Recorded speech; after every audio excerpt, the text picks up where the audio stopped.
दोस्तों, कहानी सुनने से पहले प्लीज चैनल को जरूर सब्सक्राइब करें ताकि ऐसे ही कहानी आप लोगों को मिलता रहे। तो चलिए कहानी शुरू करते हैं। कहानी की शुरुआत पति पत्नी और उसकी एक बच्ची के साथ शुरू होती है। यह भयानक कहानी उस रात की है। पता नहीं उस रात को ऐसा क्या हुआ था कि किसी को पता ही नहीं चल पाया कि उन दो पति पत्नियों को किसने मारा और उस बच्ची को किसने दफन कर दिया। कुछ लोगों का मानना है कि एक रात पति अपने कमरे में बैठा हुआ था और दूसरे कमरे में उसकी बीवी और बच्चे सो रहे थे।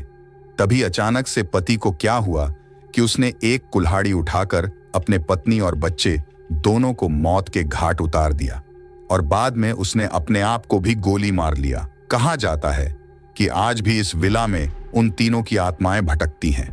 तब से लेकर आज तक उस भयानक घर के बारे में किसी को भी कुछ पता नहीं चल पाया कि आखिर यहां पर क्या हुआ था। अब कहानी 50 साल आगे बढ़ती है और अब यह घर वीरान खंडहर में समाहित हो चुका है। चार दोस्त एक सुहाने सफर पर घूमने के लिए एक ट्रिप पर निकलते हैं, जिसमें 2 लड़की और 2 लड़के जिनका नाम निशा, रानी, रमाकांत और रमेश है।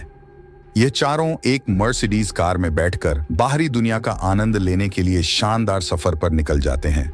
लेकिन अब इन चारों के साथ आगे क्या होने वाला है, इन्हें कुछ पता ही नहीं होता है। काफी लंबे सफर की दूरी तय कर लेने के बाद ये चारों दोस्त भूख प्यास से बेहाल हो जाते हैं।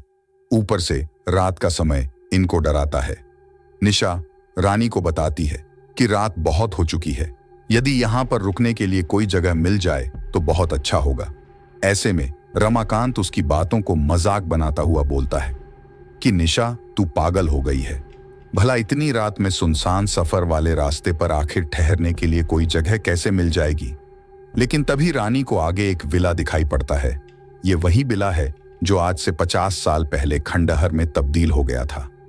ये सभी लोग उस विला के पास गाड़ी खड़ी करते हैं और ऊपर नजर उठाकर देखती हैं तो खिड़की पर निशा को एक परछाई नजर आती है। सभी लोग समझते हैं कि शायद अंदर कोई तो है।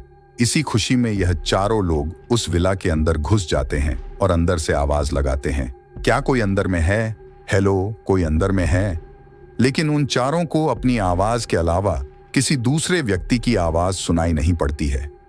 वे चारों तुरंत ऊपर चढ़कर देखने के लिए जाते हैं कि जो परछाई हमें बाहर से दिखी थी वह व्यक्ति आखिर कहां चला गया। बहुत ढूंढने के बाद भी वह व्यक्ति नजर नहीं आया। सभी लोग थके हारे थे, इसलिए वह चारों लोग अपने अपने कमरे में जाकर सोने के लिए चले जाते हैं। वह सभी लोग चैन की नींद सो जाते हैं। लेकिन रात के 1 बजते ही निशा को ऐसा लगता है जैसे कोई उसके सिरहाने पर कुल्हाड़ी से मार रहा हो। तभी निशा अचानक से जग जाती है। जैसे ही निशा जग के उठती है कि तभी कुल्हाड़ी की आवाज आना बंद हो जाती है। अब निशा सोचती है कि शायद यह मेरा कोई सपना है। यह विला बहुत बड़ा होता है। रानी बाहर का नजारा देखने के लिए विला से बाहर निकल जाती है, लेकिन निशा अंदर में अकेले बच जाती है। निशा एक कुर्सी पर अपने सिर को पीछे की ओर रखकर आराम कर रही थी कि तभी उसे अचानक उसके सामने एक आदमी कुल्हाड़ी लेकर खड़ा होता हुआ दिखाई देता है। निशा उसे देखकर सोचती है कि शायद रमाकांत मेरे साथ कोई मजाक कर रहा है। लेकिन फिर उसे याद आता है कि रमाकांत और रमेश तो बाहर खाना ढूंढने गए हैं, फिर यहां कौन है। इतना सोचते ही निशा रानी को तेज आवाज में बुलाती है। जैसे ही रानी के कानों में निशा की आवाज पहुंचती है, वह तुरंत भागती हुई निशा के पास आ जाती है और उससे पूछती है कि निशा, तुम इतनी तेज क्यों चिल्लाई। अब निशा बताती है कि यहां पर एक आदमी को मैंने देखा जो अपने हाथों में कुल्हाड़ी लेकर खड़ा था और आगे बढ़ता हुआ मुझे मारने के लिए आ रहा था। तो दोस्तों, अब निशा और रानी के साथ आगे क्या होने वाला है, दोस्तों इसका अगला पार्ट बहुत जल्द आ रहा है। आप लोग चैनल को सब्सक्राइब कर लीजिए। धन्यवाद।